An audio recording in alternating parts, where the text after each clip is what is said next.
이사야 51장 1절로 11절 말씀 보겠습니다. 주 여호와의 영이 내게 내리셨으니 이는 여호와께서 내게 기름을 부으사 가난한 자에게 아름다운 소식을 전하게 하려 하십니다.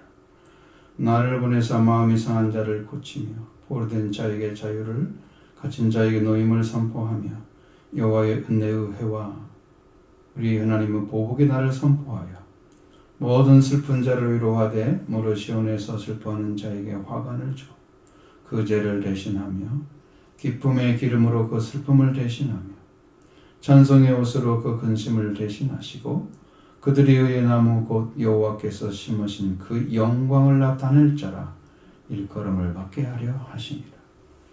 그들이 오래 황폐했던 곳을 다시 쌓을 것이며 예부터 무너진 곳을 다시 일으킬 것이며 황폐한 성 곧 대대로 무너져 있던 것들을 정수할 것이며 외인은 서서 너희 양떼를 칠 것이요 이방 사람은 너희 농부와 포도원지기가 될 것이나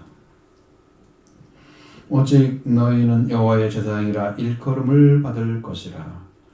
사람들이 너희를 우리 하나님의 봉사자라 할 것이며 너희가 이방 나라의 재물을 먹으면 그의 영광을 얻어 자랑할 것이니라. 너희가 수치 대신에 보상을 배나 받으며 능욕 대신에 몫으로 말미암아 즐거워할 것이라. 그리하여 그들의 땅에서 갑절이나 얻고 영원한 기쁨이 있으리라. 물은 나 여호와는 정의를 사랑하며 불의의 강탈을 미워하여 성실히 그들에게 갚아주고 그들과 영원한 언약을 맺을 것이라. 그들의 자손을 문나라 가운데에 그들의 후손을 만민 가운데 알리리니 물은 이를 보는 자가 그들은 여호와께 복받은 자손이라 인정하리라. 내가 여호와로 말미암아 크게 기뻐하며 내 영혼이 나의 하나님으로 말미암아 즐거워하리니 이는 그가 구원의 옷을 내게 입히시며 공의의 겉옷을 내게 더하시니 신랑이 사물을 쓰며 신부가 자기 보석으로 단장 갖게 하셨습니다. 땅이 싹을 내며 동산이 거기 뿌린 것을 음독게 한 같이 주 여호와께서 공의와 찬송을 모든 나라 앞에 솟아나게 하시리라. 아멘. 네, 말씀을 제 내용을 보니까 너무 많이 차이가 나서 여러분에게 드려지면 아마 다른 내용이 딱 될 거예요. 그래서 이걸 구분을 잘 하셔야 하고요. 이사야는 남한국 출신, 남한국인 유다 출신의 선지자라고 합니다. 근데 지금은 선지자란 말을 안 쓰고 제가 신학을 공부할 때는 예언자라고 그랬습니다. 근데 제 정확한 말이 예언자도 아니랍니다. 그래서 선생님이 그때 얘기할 때 예언자라는 말은 미리 보고 말하는 사람이 아니고 말씀을 맡은 사람이다 이렇게 한자가 바뀌었다 이런 식으로 얘기를 해줬어요. 그걸 기억을 하는데 지금은 예언자가 학자들은 대언자가 더 그래도 가깝다 그래요. 대신해서 말해주는 사람. 대언자. 어쨌든 우리는 뭐 예언자란 말을 너무 많이 사용하니까 여러분들이 이해가 조금 어려울 것 같으니 예언자로 계속 하겠습니다. 그렇게 이사야 예언자는 이제 주전 740년부터 4명의 통치자, 유다의 통치자였던 유다 왕 무시야, 요담, 아하스와 히스기야 시대에 활동을 했던 분이고 그의 아버지는 아모스라는 분이셨습니다. 이사야는 너무 폭이 넓고 커서 이걸 다 담아서 여러분의 서론을 이야기하면 1시간이 더 걸릴 거예요. 그리고 논쟁점이 너무 많아요. 그래서 이사야를 크게 보면 심판에 대한 예언이 1장부터 35장까지.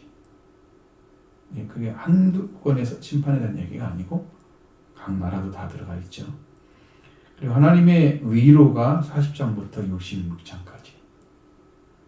그 역사적인 사건이 36장부터 39장까지 이렇게 세 부분으로 나누어집니다.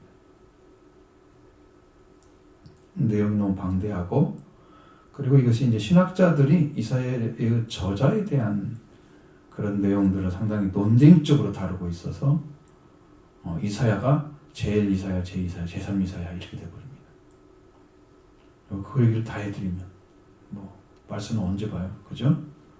그러니 볼 수 있는 능력이 안 돼요. 시간이 너무 짧기도 하고. 그런다고 해서 그걸 안다고 해서 특별히 도움되는 것도 아니고, 응? 그러니까 그것은 다루지 않으려고 합니다. 그런 내용들은 이사야서론을 말씀드리지 않고 이 말씀만 전해주는 게 여러분에게 유익할 것 같습니다. 기록한 내용의 말씀을 중심으로 말씀을 나누는 것이 여러분에게 좋을 것입니다. 먼저 1절의 말씀, 1절 상반절의 말씀 가보겠습니다. 주 여호와 영이 내게 내리셨으니 이는 여호와께서 내게 기름을 부으사 가난한 자에게 아름다운 소식을 전하게 하려 하심이라. 아멘. 자, 주 여호와 영이 내리셨다 그랬어요. 그렇죠? 이건 아름다운 소식을 가난한 자에게 전하는 것이 목적이었다. 주 여호와의 영이라고 하는 것은 나의 주 예호와의 영이라고 이렇게 말씀하십니다. 예호와 그리고 야훼 이렇게 해서 하나님의 이름을 부르죠. 나의 주 여호와의 영은 오늘은 성령을 가리킵니다. 성경은 거기에 대해서 영에 대한 이야기를 할 때마다 몇 가지 그 앞에가 이제 새로운 단어들이 이렇게 들어와서 있는데 성령이란 말을 쓰지 않고 거기에 앞에다 붙이죠. 그러면 성경에는 아버지의 영이나 하나님의 영이나 구약에는 여호와의 영, 주의 영, 신약에 와서는 예수의 영, 그리스도의 영, 아들의 영, 그 다음에 성령. 이렇게 많은 영이 있으니 이걸 다 분석을 해서 여러분에게 하나하나가 뭐가 다르게 역사하는가 그렇지 않고 그분들이 동일한 영인데 어떻게 역사하냐에 따라서 이름이 달라지는 거예요. 특별히 성령의 이름이 따로 이렇게 불려진 게 아니야. 그래서 우리는 삼위일체라는 말을 썼을 때는 그냥 하나님, 아들, 예수, 그 다음에 성령 이렇게 하잖아요. 그 다른 말을 쓰면 안 돼. 성령은 한 분이신데 아들의 영과 아버지의 영이다. 이렇게 이해를 하시면 그래서 이제 구약의 나의 주 여호와의 영도 누구를 가리킨다? 바로 하나님 자신을 가리키고 신약에서는 아버지 영이나 하나님의 영을 가리키는 거니까 성령이다. 아시겠죠? 동일한 것입니다. 그러면 그 성령이 누구에게 내리셨는가? 주 여호와의 영이 여기에 나에게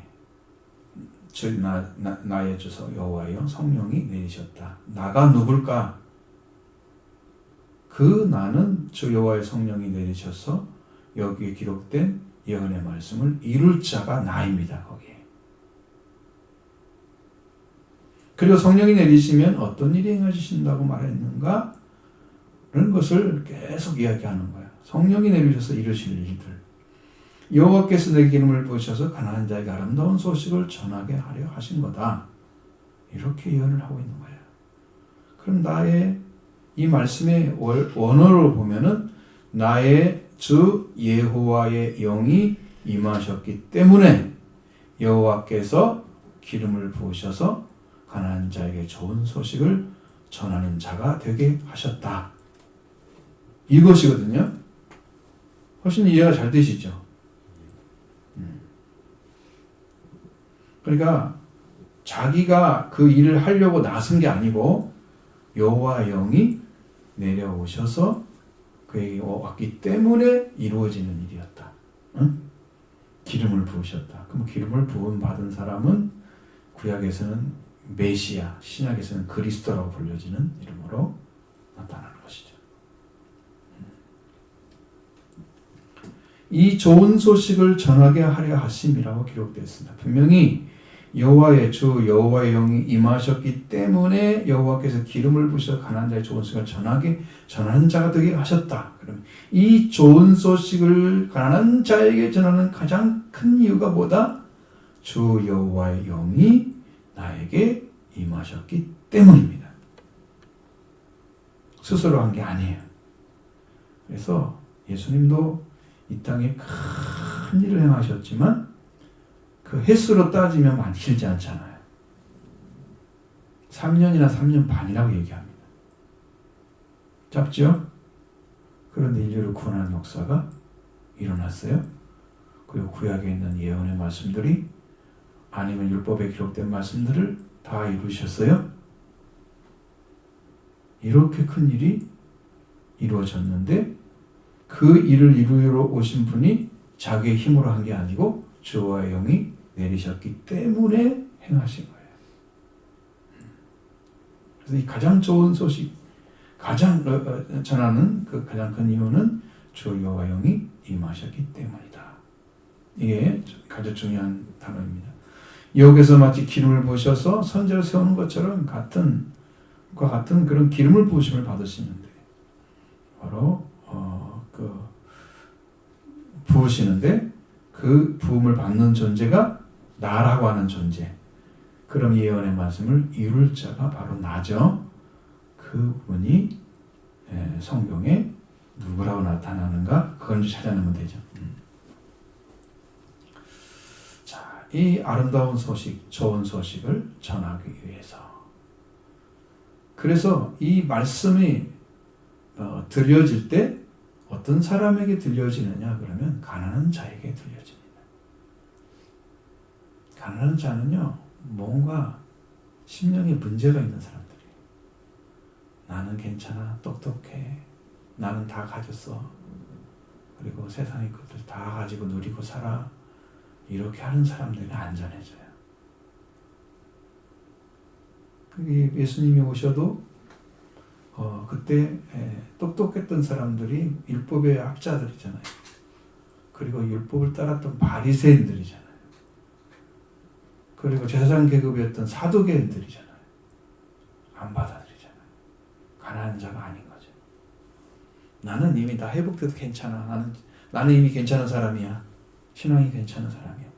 스스로 인정하는 사람에게는 복음이 안전해져요. 그 사람은 가난한 자가 아니에요. 부자예요. 그렇지 아니한 사람, 상한 자, 보호된 자, 뭔가 갇힌 자, 뭔가 문제가 있는 사람들, 이 사람들이 다 가난한 자인 거예요. 근데 그냥 그렇게 됐느냐? 그렇지 않아요. 원인이 다 있습니다. 그래서 그런 거예요. 그런 사람만 영접을 하는 거예요. 예수님도 땅에 오셨잖아요. 자기 땅에 오면 자기 백성도 영접지 않았다 그랬잖아요. 부자들이에요. 보지 못해요. 자, 1절 하반절부터 3절의 말씀 보십니다. 나를 보내사 마음이 상한 자를 고치며 포로된 자에게 자유를, 같은 자에게 노임을 선포하며 여호와의 은혜의 해와 우리 하나님의 보복의 날을 선포하여 모든 슬픈 자를 위로하되 무릇 시온에서 슬퍼하는 자에게 화관을 주어 그 죄를 대신하며 기쁨의 기름으로 그 슬픔을 대신하며 찬송의 옷으로 그 근심을 대신하시고 그들이 의의 나무 곧 여호와께서 심으신 그 영광을 나타낼 자라 일컬음을 받게 하려 하심이라. 아멘. 1절 하반절에 나를 보내사, 보내시어, 그러니까 행하시는 일에 대해서 말씀하고 있습니다. 기름을 부으셔서 가난한 자에게 좋은 소식을 전하게 하신 거예요. 나를 보냈다. 이 기름을 부어주신 분에 대해서 인용한 성경이 누가복음 4장 18절로 19절의 말씀, 오늘 본문 이사야 61장 1절로 2절의 말씀을 인용했습니다. 거기에서 주의 성령이 내게 임하셨으니 가난한 자에게 이는 가난한 자에게 복음을 전하게 하려 하시고 내게 기름을 부으시고 나를 보내사 포로된 자에게 자유를, 눈먼 자에게 다시 보게 함을 전파하며 눌린 자를 자유롭게 하고 주의 은혜의 해를 전파하게 하려 하심이라 하였더라. 그 지금 위에 전한 말씀, 저는 읽었던 이사야 말씀이 어느 부분은 딱 잘렸죠. 뒤는 안 나오죠. 그게 선택적으로 한 거예요. 그런데 이 말씀이에요.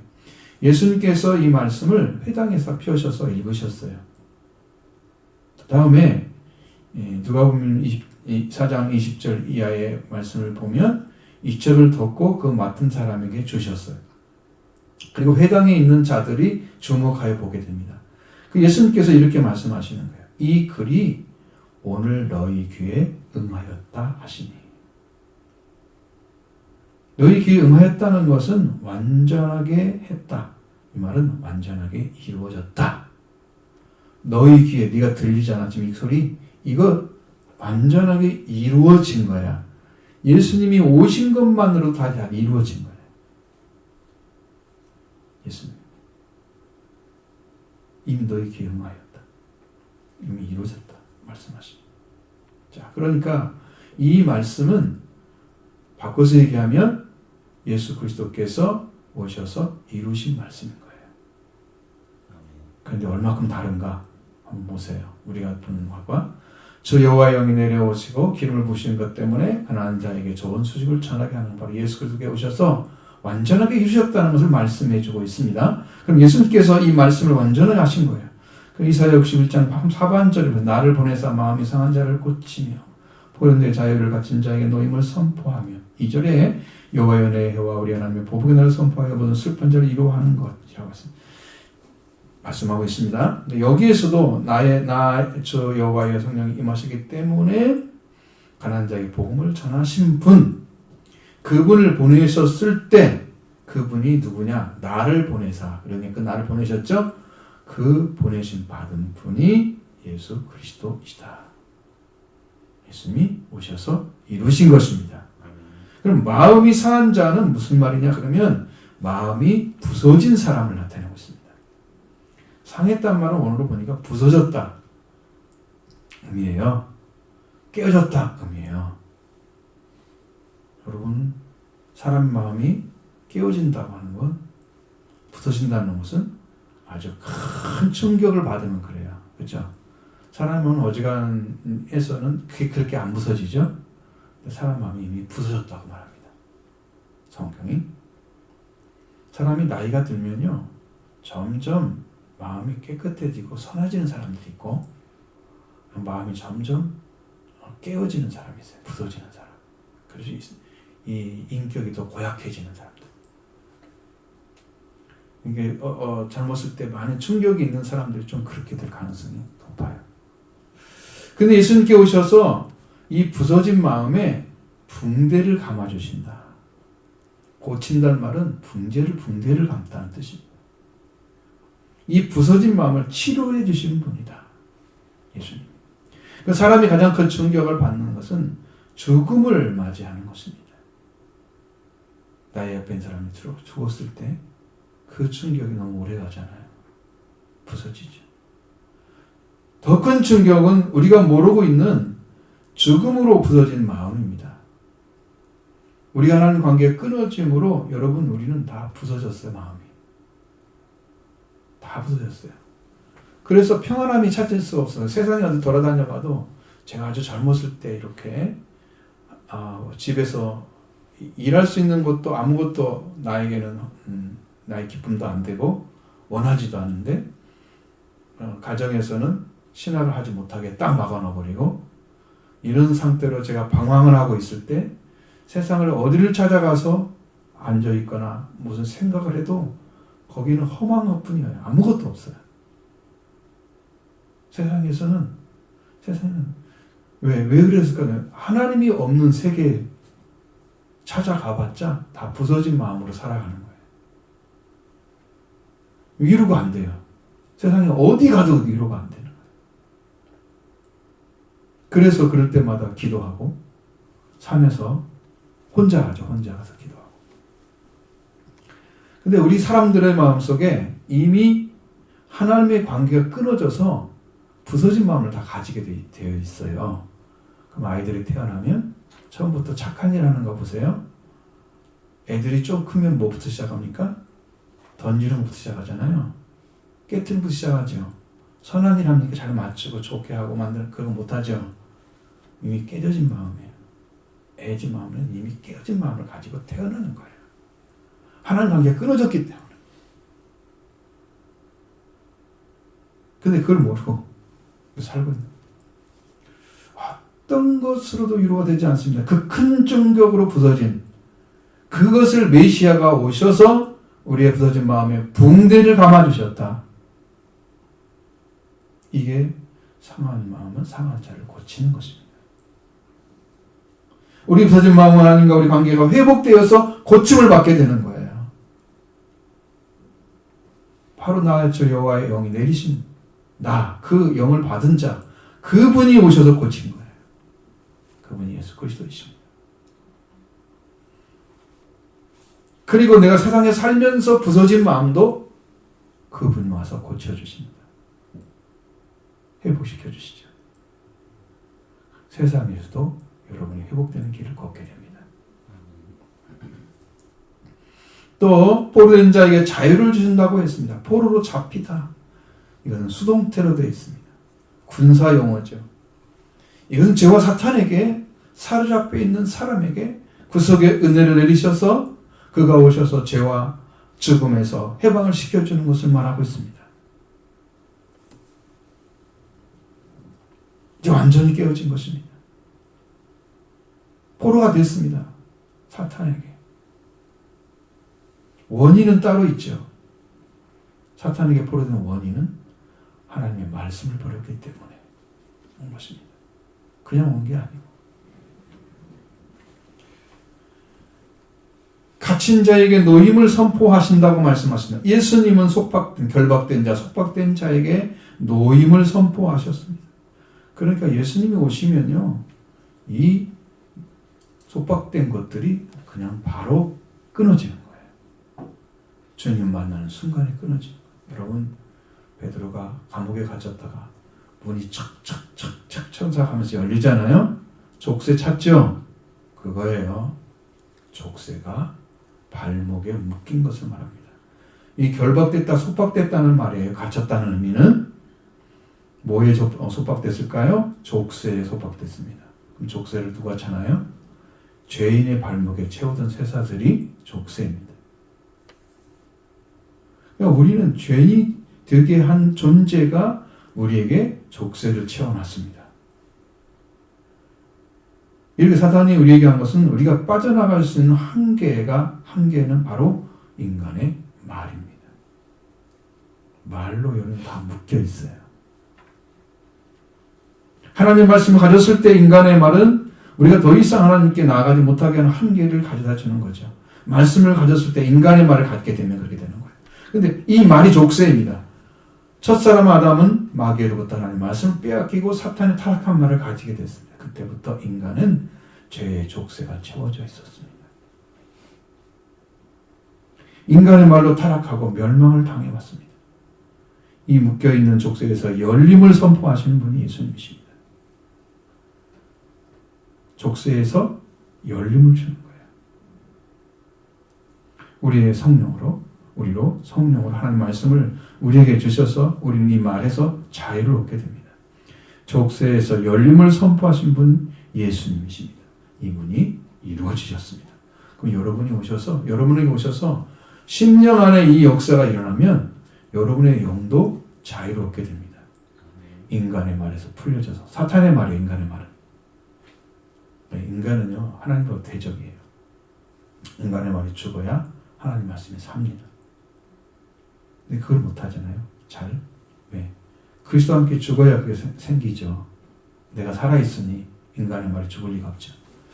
자, 또한 여기서 보면 여호와의 은혜의 해와 우리 하나님의 보복의 날을 선포하여 모든 슬픈 자를 위로한다고 말씀하셨습니다. 여호와의 은혜의 해는 하나님의 우리의 삶에 원래 주셨던 자유와 참된 기쁨으로 이루어지는 그 해를 가리키고 있습니다. 여호와의 은혜의 해는 이스라엘 백성에게 선포하셨던 희년인 세트나 요벨을 가리키고 있습니다.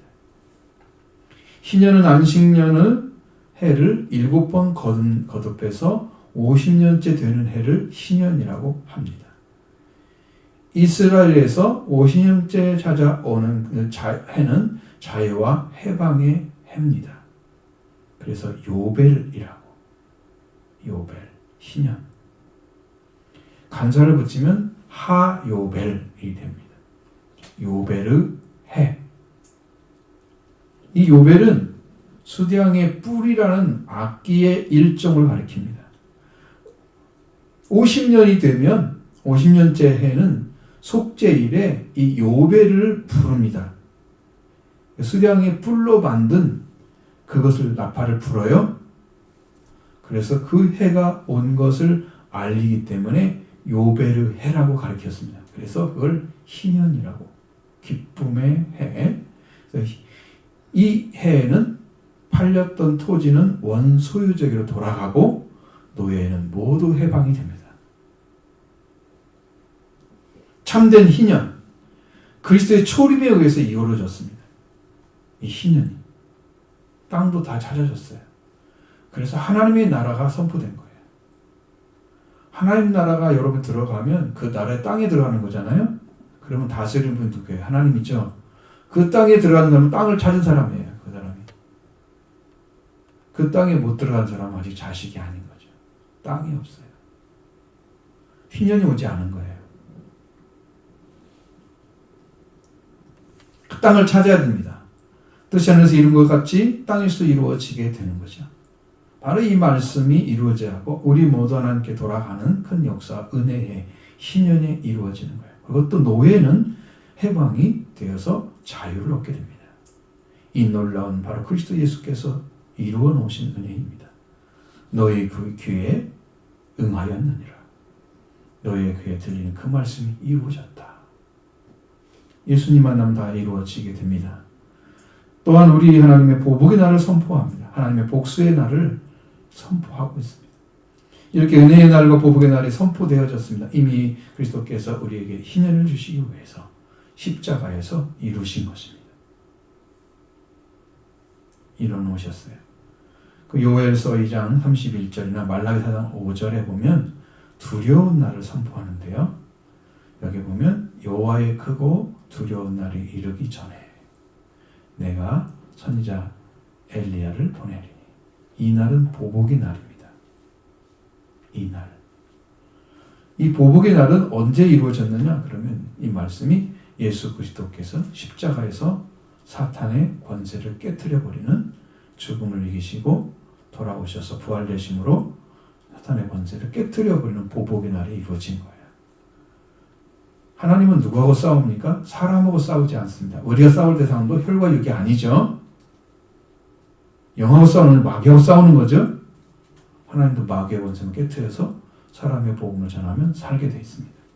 근데 이 말씀을 알아듣는 것이 어렵기 때문에 전도에 미련한 곳으로 알린다고 말씀하고 있어요. 하나하나 가르쳐서 이 말씀을 믿고 들어와서 성령 받을 때까지 가야 되니까 얼마나 미련한 것이에요. 그냥 한 번에 확 주면 좋은데 이게 안 된단 말이에요. 예수 그리스도가 다 이미 이루어주셨어요.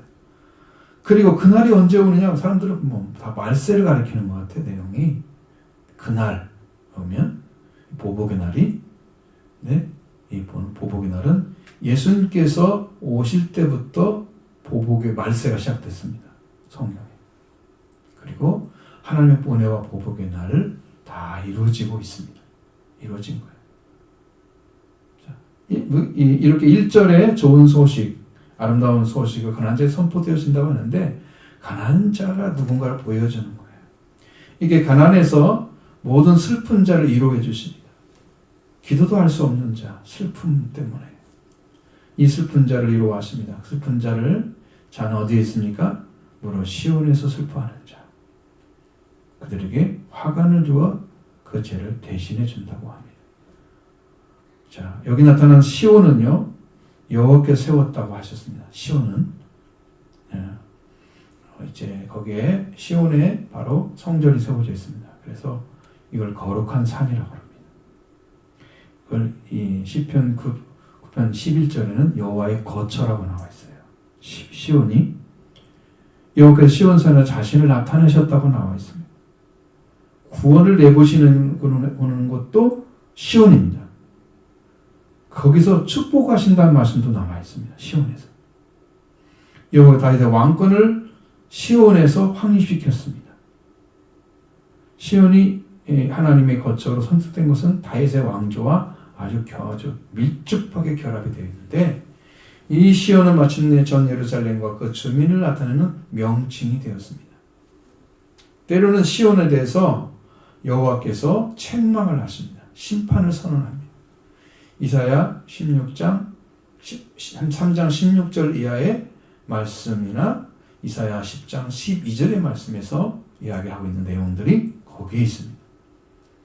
여러분 거기 내용을 제가 여러분에게 읽어보라고 말씀드렸죠.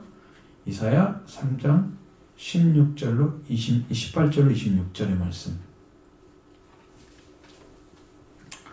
여러분 잘 들으시면서 여러분도 책을 보고 같이 따라오시면 돼요. 왜냐하면 제가 그 내용을 이해 못하는 부분들을 잘 단어를 해석해 드릴 테니까 그렇게 보셔야 됩니다. 주께서 그날에 그들의 장식한 발목과 발목고리와 머리의 망사, 이마의 끈을 가리킵니다. 반달 장식과 귀고리와 팔목걸이와 얼굴 가리개와 화관, 머리 장식을 가리킵니다. 발목 사슬, 여기는 발목걸이를 말합니다. 띠는 장식띠를 가리킵니다. 향합은 향을 담는 합을 가리킵니다. 호신부는 부적을 가리킵니다. 반지와 코고리, 코걸이 아시죠? 코고리라고 써있지만 코걸이입니다. 예복과 겉옷과 목두리, 목두리라고 써있지만 이건 사실상 외투입니다. 이 단어는 완전히 바뀌었어요. 외투와 손주머니, 지갑을 가리킵니다. 손거울과 세마포 옷과 머리 수건과 너울, 넓은 보자기를 넣으리라고 합니다. 그것을 제하실 것이다. 그때의 썩은 냄새가 향기를 대신하고 노끈이 띠를 대신하고 대머리가 숱한 머리를 대신하고 굵은 베옷이 화려한 옷을 대신하고 수치스러운 흔적이 아름다움을 대신할 것이며 너희의 장정은 칼에 너희의 용사는 전란에 망할 것이며 그 성문은 슬퍼하며 곡할 것이요 시온은 황폐하여 땅에 안전이라. 이러한 범죄 때문에 사람을 꾸밀 줄 아는데 하나님께 순종하는 게 없어요. 응? 자기 자신은 이방에 있는 이방 사람처럼 이방의 여인처럼 잘 꾸며놨는데 하나님께 순종하지 않아요. 그렇게 이렇게 망하는 거예요. 그러면서 시온에서 시온이 황폐한다고 말씀하셨죠. 이 말씀을 듣고 시온에서 슬퍼하는 자 그에게 뭐 하신다고요? 죄 대신에 화관을 준다고 그랬어요. 슬퍼하는 이유는 뭐예요? 회개하는 거예요. 죄를 가지고 있는 것은 죄는 구약시대에서 죄에 앉았다. 그것은 자기가 불타 없어져야 할 존재로 인식하고 있는 그 죄를 가리키고 있습니다. 죄인이라는 의미예요. 나는 죽어야 마땅할 텐데 회개한 자를 자가 꼭 죄에 앉아서 회개를 했다. 무엇을 입고? 굵은 베옷을 입고 촘촘한 세마포 옷을 입는 게 아니고 속이 다 보이는 겉옷만 입고 회개했다 그러죠. 바로 그 사람. 그렇게 자기 민족의 고난을 바라보면서 고통을 바라보면서 회개하고 있는 사람을 시온에서 슬퍼하는 자라고 가르쳐놨습니다. 이 한마디가 그렇게 어려운 거죠. 그 사람은 어디에 앉아있어요? 죄에 앉아있어요. 그 대신에 그를 화관을 줄 것이다. 죄에 앉아있는 가장 슬픈 상태잖아요. 화관을 줘서요. 머리 장식을 아주 곱고 예쁘게 하는 거예요. 여기 이제 혼란된 단어들이 몇 개 나오니까 여러분 말씀 잘 들으셔야 됩니다. 그다음에 혼란스러울 거야. 나중에 또 말씀드리면 이것을 회개하는 자는 죄에 앉는다. 다 겸손하고 겸비의 표시입니다. 나는 회개와 통회의 표시를 바로 죄에 앉는다고 말씀했습니다. 회개하는 것이죠. 통회하는 것입니다. 회개하는 자. 하나님의 거룩한 곳에 재난이 왔을 때 시온이죠. 그 재난을 보며 회개하는 자가 바로 시온에서 슬퍼하는 자입니다. 하나님께서 선택하신 시온에서 회개하는 자에게 화관을 주어서 그 죄를 대신해 준다고. 바로 여러분 우리가 해야 할 자리가 그 자리인 거죠. 여러분 민족을 보면서 슬퍼하고 있습니까? 괜찮습니까? 살만합니까? 고통스러운 것이죠 지금. 기쁨의 기름으로 그 슬픔을 대신해 준다고 했습니다. 기쁨의 기름은 기쁨과 즐거움을 주는 것을 기름으로 나타내고 있습니다. 그걸 계속 부어준다는 의미예요. 기쁨의 기름이란 말은 기쁨과 즐거움을 계속 부어준다는 의미예요. 거기에 앉아서 슬퍼하고 있는 그 슬픔을 대신해서 기쁨과 즐거움을 계속 주겠다고 하시는 얘기죠. 완전히 뒤바뀐 거죠. 슬픔이 바뀌어서 기쁨이 된 거예요. 예수 그리스도가 오셔서 행하시는 일이에요. 거기에 앉은 자들을 위해서. 그들이 가난한 자들입니다. 그들에게 아름다운 소식이 전해집니다. 자, 이 지금 백성을 위해서 십자가를 짓는 자, 그들을 가리키고 있습니다. 하나님, 저들의 죄를 용서해 주세요. 바로 제가 죄를 진 거예요. 저의 죄입니다. 이렇게 슬퍼하는 자, 한없는 기쁨과 즐거움을 계속 주실 것이다. 또 찬송의 옷으로 그 근심을 대신하신다고 하셨습니다. 찬양의 옷으로 심령이 약해져서 꺾인 마음을 대신해 줄 거다. 심령이 약해졌어요. 왜? 민족이 죄를 짓고 멸망에 가요. 봐요, 그것을. 그러면 거기에 눈물 안 흘리겠어요? 마음이 엄청 약해졌겠죠. 이 마음을 주님께서 오셔서 탁 회복시켜줘요. 찬송의 옷을, 찬양의 옷을 딱 입혀줘요. 날마다 찬양이 입에서 떨어지지 않게 회복시켜 줄 것입니다. 찬양의 옷으로 마음이 약한 자, 꺾인 마음을 대신해 줄 것입니다. 예수님이 이루시는 거예요. 자, 그리고 그들이 의의 나무라고 일컬음을 됩니다. 그들이 의의 나무 곧 여호와께서 심으신 그 영광을 나타낼 자라 일컬음을 받게 하려 하심이라. 이렇게 메시아를 통해서 이루어지는 일이 나타났습니다. 이러한 의의 나무는 여호와께서 심은 나무인데 그것은 악에 저항하도록 심은 나무입니다. 여러분 지금도 세상에 죄나 악이 들어오는데 그대로 수용하는 사람들은요, 의의 나무가 아닌 거예요. 세상 것과 똑같이 살아가는 사람들은 의의 나무가 아닌 거예요. 저항을 하면 의의 나무인 거예요. 이건 아니다. 아니건 아니라고 해야 돼. 칼이 목에 가 있어도 이건 아닙니다라고 얘기를 해야 돼. 목숨 걸고 하는 거예요. 이 나무는 여호와께서 어떻게 했어요? 지배지에 영광스럽게 될 자라 부르려고 정하셨다는 거예요. 이들을. 하나님께서 이미 지배지를 만들어 놨어요. 그게 이스라엘 땅이에요. 땅. 거기에 다시 들어와서 영광스럽게 될 자라고 이미 정해 놓았다. 언어의 의미와 완전히 다르죠? 지금 우리 번역해 놓고 우리 번역하고 지배지, 증명이 재배지라고 나와 있어요. 원어에 분명하게. 그러니 이런 내용들이 여러분에게 얼마나 다르게 느껴졌어요? 그렇게 해서 오셔서 그리스도께서 오셔서 의의 나무 곧 하나님께 기름 부으신 자 메시아를 통해서 이렇게 그리스도께서 이렇게 여호와께서 이 지배지의 의의 나무가 심겨져서 영광스럽게 될 것을 정하신 자들이 누구인가? 바로 시온에서 슬퍼하는 자, 근심한 자들인데 이제 그들이 화관을 주어서 죄를 대신해주고 기쁨의 기름으로 그 슬픔을 대신해주고 찬송의 옷을 입혀서 그 근심 대신해주고 이렇게 이루어질 그때 그것이 이루어진 자들이 의의 나무가 돼서 이들이 그 재배지에서 하나님께서 세우신 의의 나무니까 재배지가 있겠죠. 의의 나무라고 표현되어 있으니까 그들이 살고 있는 것을 말하죠. 그것에서부터 영광스럽게 자라고 이미 정해놓았다. 그러면 그들이 세워지게 되어 있다는 거죠. 바로 교회들이 그 자리에 부름받은 거예요. 오늘날 교회들이 이 영적인 자리에 세워지라고. 그리스도께서 그들을 통해서 우리가 그러한 자가 되게 하신 것입니다. 자, 그들은 이제 의의 나무, 그들이 행하는 것은 무엇입니까? 4절로 6절의 말씀입니다. 그들은 오래 황폐했던 곳을 다시 쌓을 것이며 예부터 무너진 곳을 다시 일으키실 것이며 황폐한 성읍 곧 대대로 무너져 있던 것들을 중수할 것이며 외인은 서서 너희 양떼를 칠 것이요 너희 방 사람은 너희 동부와 포도원지가 될 것이나 오직 너희는 여호와의 제사장이라 일컬음을 받을 것이라. 아멘. 자, 여러분 잘 보세요. 의의 나무가 하는 일 보세요. 이렇게 세워진 자들은 오래 황폐했던 것을 다시 쌓는다. 예부터 무너진 걸 다시 일으킨다. 황폐한 성읍, 대대로 무너져 있던 것들을 중수할 것이다. 그리고 6절에는 오직 너희는 여호와의 제사장이라 일컬음을 받을 것이다. 달라요, 내용이.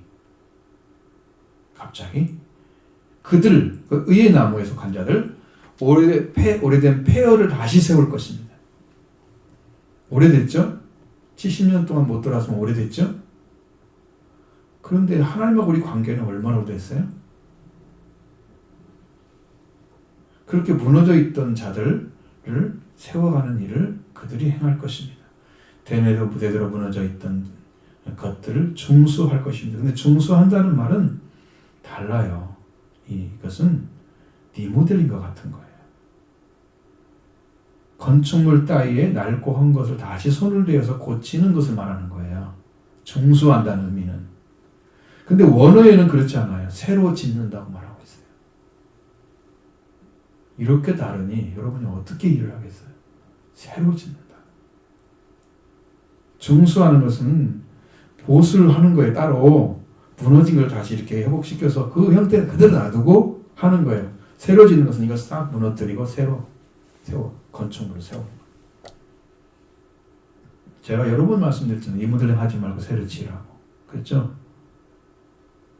우리는 주님으로부터 새로 짓게 되면 완전한 새 집이에요. 그러나 여러분 신앙이 조금 나아질 거 어디 부분적으로 보수하는 신앙 가지잖아요. 이쪽만 좀 손대고 이렇게 하면요. 완전 거지집이 돼요. 그렇죠? 헛것과 새 것이 함께 있는 것이 돼요. 있을 수 없죠. 성경에 뭐라고 되어 있어요? 낡은 옷을 새 옷을 가지고 낡은 옷을 기울 수가 없다. 낡은 다 찢어져 버리게 될 것이다. 신앙이 다 무너져 버려요. 그렇게 하면. 그러니까 새로 지어야 돼요. 새로 지어야 돼요. 그것을 의의 나무 된 자들이 할 것이다. 새로운 건물이 나타나야 돼. 바로 이게 그리스도를 통해서 태어난 건물들이에요.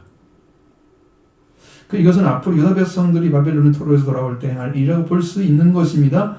그들이 고국에 돌아와서 70년이 된 오래된 폐허를 다시 쌓을 것이고 그들이 대대로 무너졌던 것을 다시 새로 지을 거다. 이렇게 예언하고 생각할 수 있죠.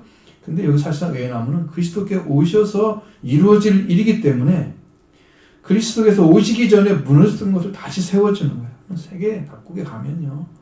하나님 관계가 무너져서 자기 나름대로의 나라의 문화들이 다 있잖아요. 그걸 지키면 사는 것들은 괜찮은 인생처럼 느껴지는 여러 사람들이 가면은 거기에 문화에 맞게 살잖아요. 다 다르잖아요. 인류가 사람이 하나님 창조가 똑같은데 왜 생활 방식이 다 달라야 돼요?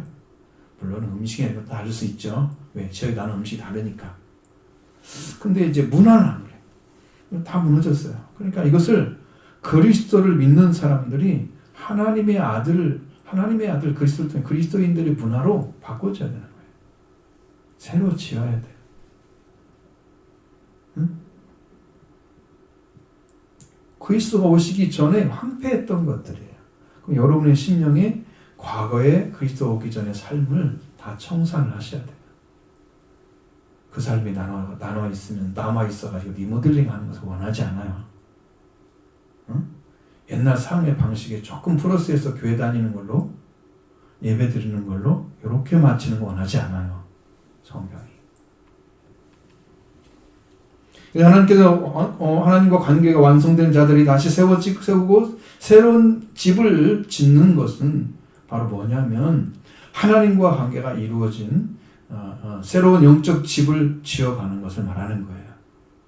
여러분도 새로운 하나님 관계가 세워졌으면 여러분 새로운 집이 만들어져야 돼요. 그래야지 이 집은 불타지 않는 거룩한 보석으로 지은 집이 되죠. 금보석으로.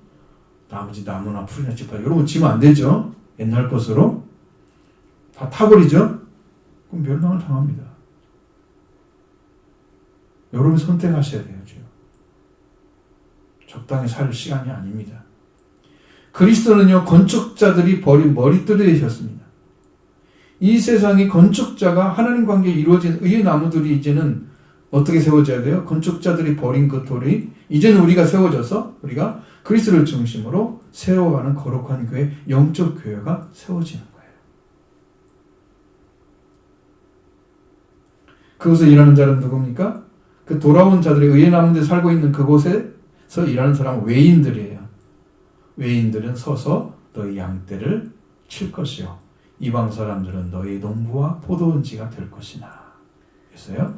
이 말씀은 교회에 속한 자들에 대한 예언이 이루어졌는데 바로 외국인이 서서 이 서서라는 말은요.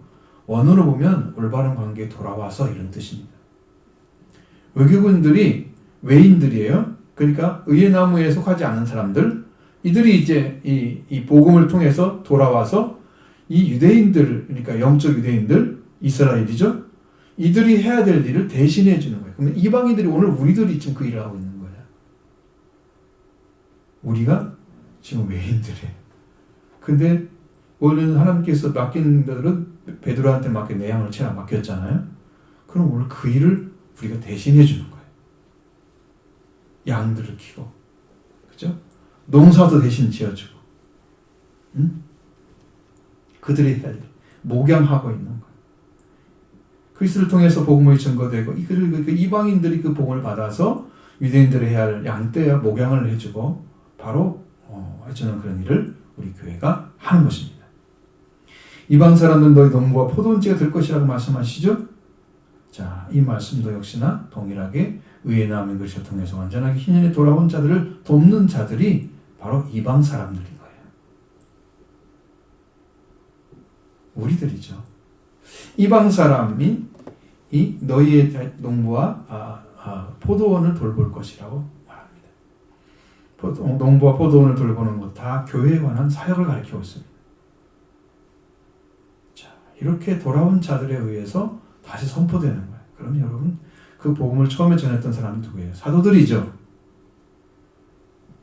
그리고 선교사들이죠. 세계 각국에 파송된 선교사들이 다시 복음을 전했잖아요. 그들에 의해서 우리까지 왔잖아요. 그렇죠? 이들의 수고에서 그들이 다 의의 나무에 세워진 자들이죠. 그들의 사역이 우리 전해지고 그들도 의의 나무에 세워진 자들에 의해서 받아들여지고 그들도 이렇게 세워지고 또 우리가 또 복음을 전하고 이렇게 되는 바로 이것입니다. 6절의 말씀에 오직 너희는 여호와의 제사장이라 일컬음을 받을 것이다. 그리고 사람들이 너희를 우리 하나님의 봉사자라 할 것이며 너희 이방 나라의 재물을 먹으며 그 영광을 얻어 자랑할 것이다. 이렇게 말씀하고 있습니다. 이방을 통해서 나시하는 것은요, 이제 복음을 전해서 그들을 여호와께 돌려드리는 일을 행한다는 것입니다. 그래서 그 일을 행하는 자들을 여호와의 제사장이라고 합니다. 오늘 제사장 나라를 세워야 되죠, 우리도. 바로 의의 나무들이라 불려질 것입니다. 자, 여기 보면은 출애굽기 19장 6절의 말씀에서 너희는 내게 대하여 제사장 나라가 되며 그게 어느 민족이었어요? 이스라엘이었잖아요. 그런데 지금도 이 제사장 나라가 되어지는 거예요. 여호와의 제사장. 지금도. 그 영적 제사장이 되는 것이 베드로전서 2장에 나와 있잖아요. 너희도 신령한 제사장이 되어. 나와 있죠? 신령한 집에서 거기서 제사를 드려지는. 그게 나와 있어요. 동일한 거예요. 그러니까 여호와의 제사장이라는 말은 이제 이스라엘 가리키는 말이에요. 근데 이제 제사장 제도가 사라졌습니다. 이제는 영적 이스라엘을 가리키는 거죠. 이스라엘 나라 가면 제사장 제도가 있을까요? 없을까요? 없습니다. 거기에는 많이 사라졌어요. 지금은 그 대신에 뭐가 생겼어요? 가톨릭은 사제라 그러고 개신교는 목사라 그러고 사라졌죠? 사라졌습니다. 그러니까 이제는 영적인 제사장이 되는 것을 말하는 거예요. 여호와 제사장이 되어서 영적인 사명을 감당해야 되는 때가 왔다는 거죠. 그렇게 이제 이루어 가실 것입니다.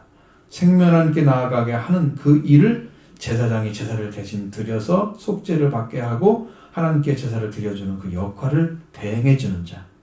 그러면 누구겠어요? 십자가를 지고 대신 회개해주는 사람들이에요.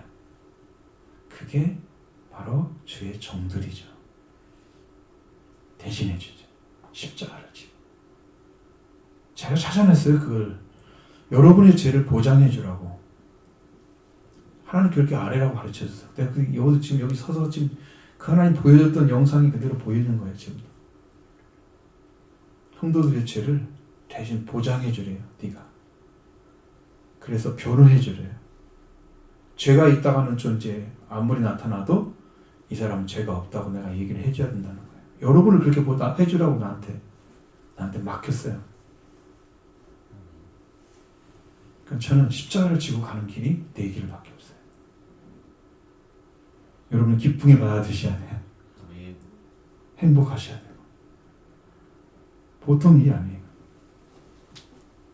그것이 이루어지면 교회가 이제 살아날 거죠. 하나님께서 살리실 거라 믿습니다. 자, 우리가 여호와의 제사장 역할을 하는 그런 나라가 돼요. 그리고 이방 나라의 재물을 먹을 될 것입니다. 이들을 위해서 수고하는 것으로 먹는 것은 바울이 이렇게 말을 했습니다. 로마서 15장 27절에 저희가 기뻐서 하였거니와 또한 저희는 그들에게 빚진 자니 만일 이방인들이 그들의 영적인 걸 다 나눠 가졌으면 육적인 것으로 그들을 섬기는 것이 마땅하니라. 되죠? 그게 말이 되죠? 영적인 걸 다 나눠주니까요. 이방인들은 섬길 것이 없잖아요. 영적인 걸 받은 사람들이지. 그들이 영적인 걸 줄 수가 없잖아요. 그러니까 뭘로 바뀌어요? 육적인 것을 그들 섬기는 거예요. 이방인의 재물을 먹는 거죠. 영적으로 소개했기 때문에 육적인 것으로 섬기는 것이 마땅하다. 이렇게 얘기했습니다. 이전에 당했던 수치나 보상, 수치 대신에 보상을 얻고 능력 대신에 몫으로 인하여 즐거워할 것이라고 말씀하십니다. 7절 보십니다. 너희가 수치 대신에 보상을 배나 얻으며 능력 대신에 몫으로 말미암아 즐거워할 것이라. 그리하여 그들의 땅에서 갑절이나 얻고 영원한 기쁨이 있으리라. 아멘. 돌아온 자들 의의 나무, 이런 시온을 슬퍼하는 자, 재난을 통해서 고난받는, 고통받는 민족을 위해서 우는 자를 가르치셨죠. 이 기쁨의 기름으로 슬픔을 대신한 자들, 이런 자들, 마음이 약해진 자들을, 민족을 사랑하는 자를 가르쳤습니다. 그들이 수치를 당한 자들, 수치 때문에 다시 보상을 받아야 되는 자들이에요. 그들이. 왜? 진짜 당했던 사람들 중에 자기가 이 당하는 것에 대해서 원망, 불평하면서 우리가 잘못 없는데 왜 우리가 당해야 돼? 이렇게 큰 소리 친 사람 있겠죠? 반대로 내 민족이 범죄했기 때문에 고난을 당하는 거야. 하나님 용서해달라고. 이렇게 한 사람 있겠죠? 그럼 누가 보상을 받아야 돼요? 슬퍼하는 자가 받아야 되죠. 시온에서. 그들이에요. 그들 말하는 거예요. 기쁨, 하나님께서 그 기쁨과 만족하실 것을 배나도 하실 것이다. 배를 받는 자는 건요, 영적인 장자권을 말하는 거예요. 장자권은 보상받을 때 2배를 받아요. 다른 아들이면 2배를 더 받아요. 그 다음에 능력 대신에 몫으로 마지막 즐거워할 것이라고 그랬습니다. 이건 대신에, 수치 대신에 할당 몫으로 인하여 즐거워할 것이다. 할당 몫은 상속을 받는 자를 얘기합니다. 상속. 할당 몫이 있어요. 사람은. 그리스도를 통해서 구속의 은혜를 입은 자들이 받는 구원의 축복으로 받는 상속을 의미하고 있어요. 영적으로. 상속이에요. 하나님 나라의 상속 받는 것은 얼마나 큰 거죠? 그들 나무들이 받는 축복입니다. 의의 나무들이 받는 축복입니다. 그것을 받아야 해요. 이제 보상이 이루어졌기 때문에 그리하여 그들의 땅에서 갑절이나 얻고 영원한 기쁨이 있으리라. 여러분, 땅에서 갑절을 받는데 땅. 이 땅을 받는 자들이 누구냐 그러면 여러분 시편 37편 29절에는 이렇게 나와 있습니다. 의인이 땅을 차지하며 거기서 영원히 살리로다. 하나님께 돌아온 자들이죠. 그들은 땅을 차지하게 될 것입니다. 분명한 땅을 주십니다. 그리고 그들에게 주어지는 땅은 영원히 거하는 땅입니다. 그 땅에서 갑절이 얻고 영원한 기쁨이 있을 것이다. 땅을 얻는 자들은 의의 나무. 그리고 그곳에서 갑절이 얻고 영원한 기쁨을 누리게 될 것입니다. 여호와께서 영원한 언약을 맺는 자들이 있습니다. 그들은 복받은 자손이라 인정받는 자들입니다. 8절 9절의 말씀 보십니다. 무릇 나 여호와는 정의를 사랑하며 불의의 강탈을 미워하여 성실히 그들에게 갚아주고 그들과 영원한 언약을 맺을 것이라. 그들의 자손이 못 나라 가운데에 그들의 후손은 만민 가운데 알리리니 무릇 이를 보는 자가 그들은 여호와께 복받은 자들이라. 인정하리라. 아멘. 앞에서 바벨론 포로 생활로 고통받은 자들은 자기 백성을 위해서 하나님께 축복을 배납한다고 말씀드렸죠. 그렇습니다. 하나님은 공의를 사랑하시는 하나님이십니다. 하나님은 이방인의 손을 빌어서 백성을 심판도 하셨어요. 자기 백성을. 공의 때문입니다. 누구나 똑같이 받아야 되죠. 자기 백성 잘못은 덮어주고 저 사람 잘못만 나무라면 자기 백성이 잘 되게요? 망하죠? 망합니다. 그들의 죄를 분명히 벌을 내려야 돌아옵니다. 그렇기 때문에 잘못되죠. 하나님의 공의는 바벨론의 교만과 불의의 강탈에 대해서 분노하는 것이었습니다. 자, 여기 보면은 8절에 나 여호와는 정의를 사랑하며 불을 강탈을 미워하며 성실히 그들이 갚아주고 여기서 정의는 공의를 가리키고 있습니다. 공의는 하나님의 공의는 그 절대 공정하심과 정의로우심을 가리키는 단어예요. 공정하세요. 내 민족은 덮어주고 저놈은 나쁘다고 하고 이렇게 하지 않아요. 이 하나님의 사랑이시죠. 하나님은 불의 강탈을 미워하십니다. 왜 이런 일을 해냈냐 그러면 그들이 이제 이방인들이 행했던 것 때문에 하나님 화가 나신 거예요. 나는 범죄에 수반되는 강탈을 미워한다. 이렇게 원어로 되어 있어요. 자, 바벨론 백성이 유다 백성을 압제하고 강탈하는 것을 필요 이상으로 월권을 도모한 사실을 여기서 말하고 있는 거예요. 이스라엘의 영적 무지 때문에 하나님의 징벌을 이방인이라는 수단을 통해서 하셨습니다. 그럼 바벨론 포로가 된 것은 하나님이 징벌을 내리시는 거야. 누구에 대해서? 유다 민족, 유다 백성들이 잘못에 대해서, 죄에 대해서. 그런데 그 수단으로 사용된 이방인들은 본연의 임무인 심판의 어떤 집행에 관한 그것을 넘어서서 과도하게 불의를 저질렀어요. 하나님 거기에서 화가 난 거예요.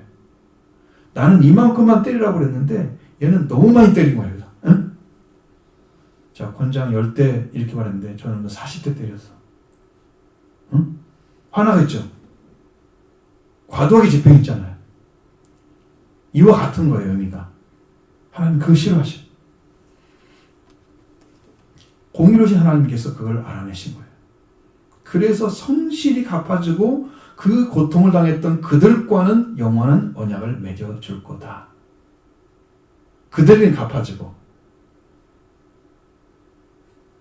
그 고통을 당했던 자들과는 영원한 언약을 맺을 것이다.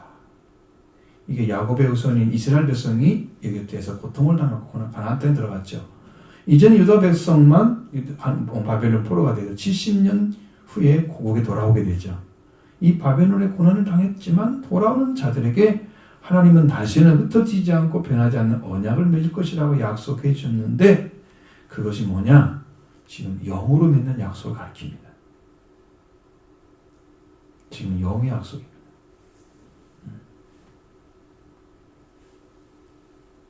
십계명이 아니고요. 마음의 신비에 새기는 약속이에요. 성령으로 약속하셨습니다. 성령으로 심령 안에 새겨지는 언약을 약속하시는 영원한 언약이에요. 없어지지 않죠? 없어지지 않습니다. 이러한 씨를 국가들과 자손들, 민족들 가운데 구별하시겠다 말씀하십니다. 9절에 벌써 보십니다. 그들의 자손을 문나라 가운데에 그들의 후손을 만민 가운데 알리리니 물은 이를 보는 자가 그들은 여호와께 복받은 자손이라 인정하리라. 아멘. 그 씨를요 갖다가 국가들 가운데 세운대요. 그리고 그들을 자손을 민족들 가운데 알린대요. 자, 여기는 알린다는 말은 아니고 구별한다는 의미입니다. 의인함은요 어느 나라에 들어가도 다 구별돼야 돼요. 사람들에게. 넌 다른 사람들이야. 씨가 달라. 민족들 가운데서 민족들 가운데 구분되게 사는 사람들. 그래서 여호와께 복받은 자손이라. 그렇게 인정하게 될 것이다. 그거 누가 행해요? 하나님이 행했어요. 그러면 그리스도인들이 정말 살아있는 그리스도인들이 들어가면 그 백성들이 놀라는 거죠. 이건 여호와께 복받은 자들이야. 그냥 자손들이 아니야. 그러니까 여러분 크리스찬들이 외국에 들어갔을 때 그렇게 바뀌었어요. 지금처럼 신앙 수준이 낮은 이런 세대에 살고 있는 이 세대에는요 이게 안 나타나요. 왜? 너무 편만해져서 그냥 교회만 세우고 사람들 교회만 다니는 거지 이 복음에 의해 세워진 자들이 아니에요. 수준이 낮아가지고. 그래서 이게 안 나타나는 거예요. 그럼 진짜 크리스찬들이 가면은 나타날 거예요. 알게 될 거예요. 바로 이게 의의 나무입니다. 내가로 표현된 분이 바로 여기 의의 나무죠. 이 사람이 어떻게 입었는가? 여기가 참 어려운 부분이에요. 10절을 보시겠습니다. 내가 여호와로 말미암아 크게 기뻐하며 내 영혼이 나의 하나님으로 말미암아 즐거워하리니 이는 그가 구원의 옷을 내게 입히시며 공의의 겉옷을 내게 더하심이 신랑이 사모를 쓰며 신부가 자기 보석으로 단장 갖게 하셨습니다. 아멘. 여기는 완전히 다른 내용이니까 잘 보셔야 됩니다. 잘 따라오셔야 돼요. 내가 여호와로 말미암아 크게 기뻐하며 내 영혼이 나의 하나님을 즐거워하리니 그분이 뭘 줬기 때문에 즐거워하겠어요? 기뻐하고 구원의 옷을 입혀줬기 때문에 공의의 겉옷을 내려주시기 때문에 그러는 거예요. 여러분 사람이 하나님을 기뻐하는 이유가 뭐가 있어요? 하나님이 나에게 행하신 일 때문에 기뻐하시는 거예요. 여러분이 하나님을 사랑하게 되는 이유가 뭐예요? 하나님을 알기 때문에 기뻐하시는 거죠. 그래서 사랑하는 거예요. 응? 나를 구원해내셨기 때문에. 하나님 알지 못하는 들은 여호와를 마음에 기뻐하고 즐거워하고 그런 혼이 즐거워할 내용이 없지요. 하나님께서 나의 구원의 옷을 입혀주시고 하나님의 구원의 의복을 나에게 입혀주셔서 의로움의 겉옷을 덮어주어서 가렸기 때문에 이제는 죄가 없어지는 거예요. 우리가 구원받는 자 의복을 나에게 입혀주셨다. 이제 무화과 옷을 다 벗어도 되죠? 구원의 옷을 입혔으니까요. 예전에 무화과나무 죄를 지을 때 입었던 옷이 무화과나무로 치마를 한 거잖아요. 이제는 벗어야죠. 인간 방식으로 죄를 가리려고 했던 그런 것은 도덕적으로 내가 좀 잘 보여서 죄가 없는 사람들 사는 그런 삶은 이제는 치워야 돼요. 진실한 삶을 사셔야 되죠.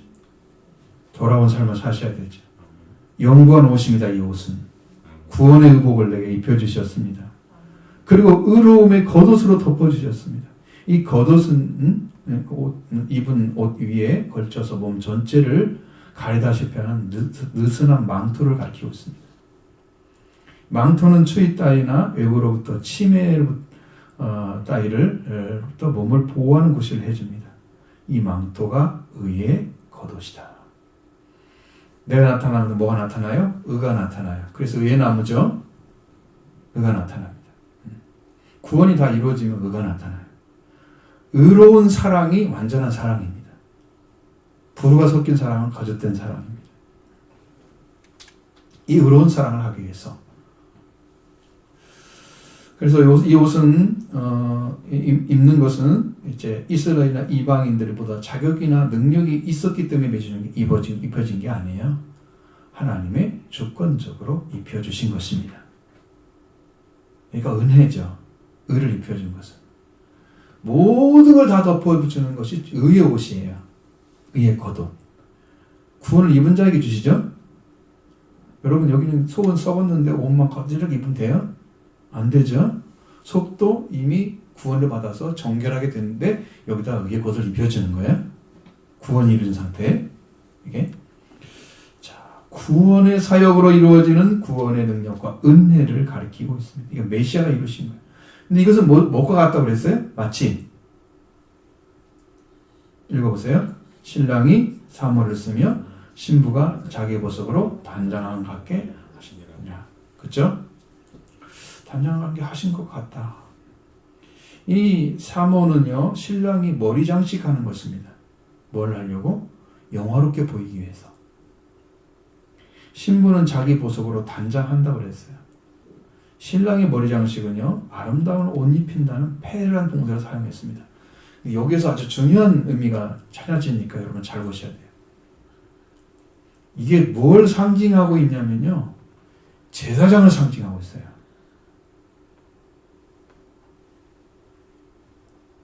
그러니 여러분 이것을 짧게 이렇게 얘기해 드리면 이해를 하다가 그냥 가겠죠. 알아들으려고 그러는데 모르겠단 말이에요.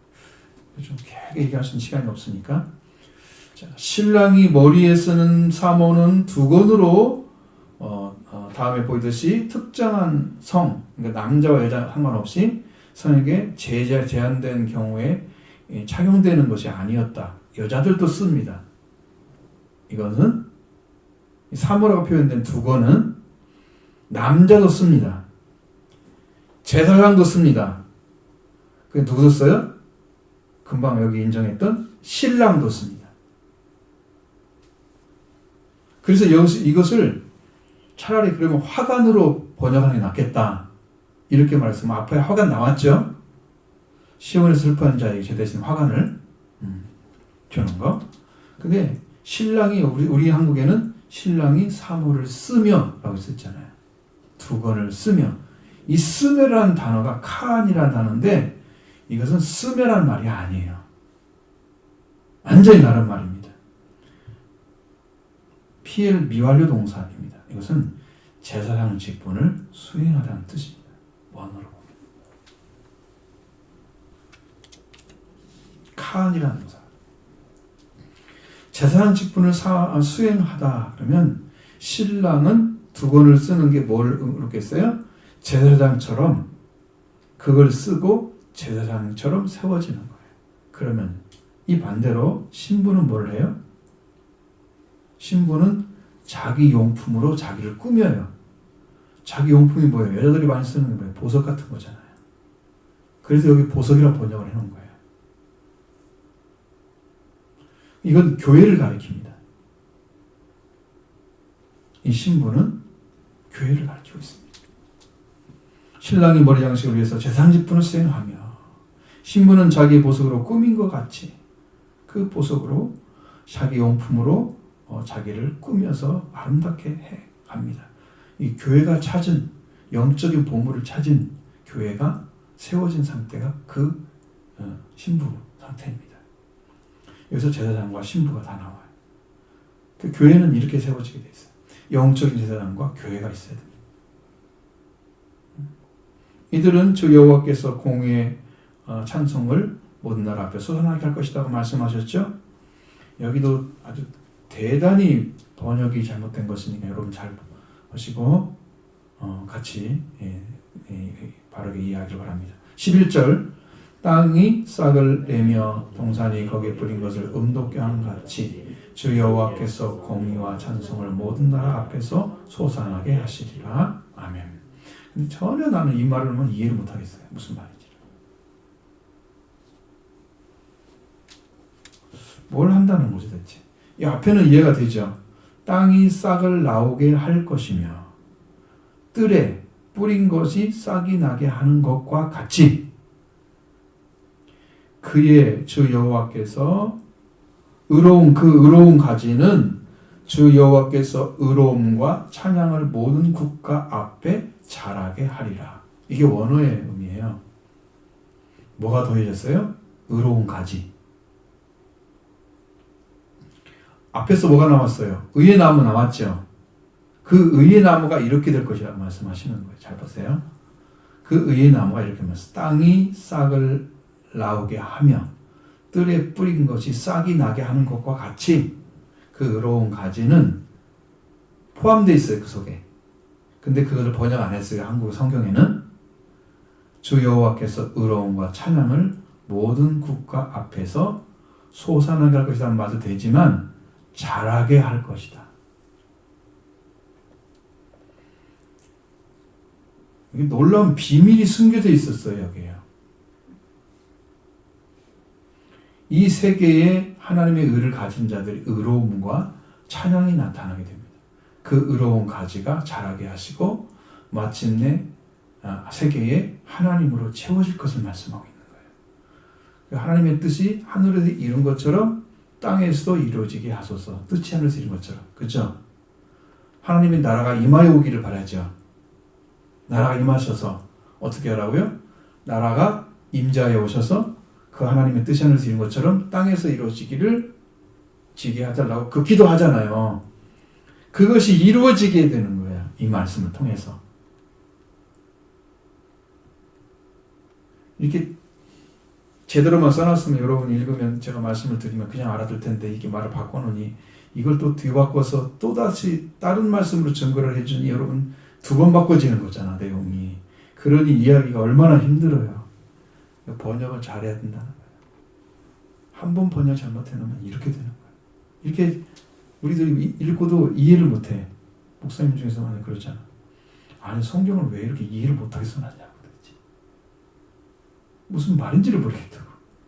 그것만 읽고도 이해가 돼야 은혜를 받을 거 아니에요. 근데 그 말을 이해를 못하는데 어떻게 은혜를 받겠나. 그런 것들을 가진 분들도 있으셨어요. 이 의로운 가지는 바로 여호와께서 의로움과 찬양을 받는 것을 잘하게 할 것이라고 하셨는데 이 찬양이 나타난다는 거예요. 사람이 그 영광을 가졌기 때문에 그를 보고 찬양이 나타나게 돼요. 사람은 칭찬할 만한 속성을 가졌기 때문에 찬양이 나타나는 거예요. 여러분, 이것이 어디에 나타나냐 그러면 에베소 1장 12절에 이 한 절만 보시면 이제 다 이해가 됩니다.